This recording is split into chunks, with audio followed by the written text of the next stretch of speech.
দেখুন, আমরা তো অপেক্ষায় আছি। সন্দেশখালী যে ঘটনা ঘটেছে, মহিলাদের উপরে অত্যাচার, জমি লুট, মানুষের অধিকার হনন, যার নেতৃত্বে হয়েছে সেটা হচ্ছে শাহজাহান শেখ। তার হ্যান্ডসগুলো শিবু, উত্তম, এরা হচ্ছে তার এক একটা হ্যান্ড, কিন্তু মেন হোতা যেটা মাস্টার মাইন্ড সেটা হচ্ছে শাহজাহান শেখ। তার অ্যারেস্টের অপেক্ষায় আছে।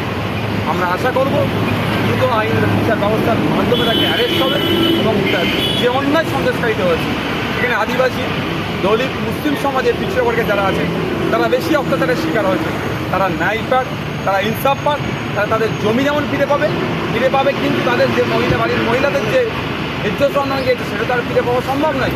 কিন্তু যাদের দ্বারাই লুণ্ঠিত হয়েছে তারা প্রত্যেকে শাস্তি পাক পেতে চাইবে।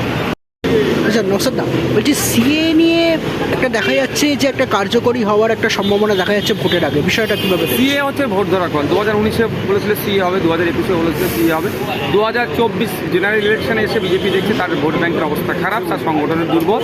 তো মানুষকে কী করতে হবে, এই সিএর টোপ দিয়ে তার ভোটকে সুরক্ষিত করার চেষ্টা করছে। আর তৃণমূল কংগ্রেস এটা তাদের জন্য মনে লাড্ডু ফুটছে এখন।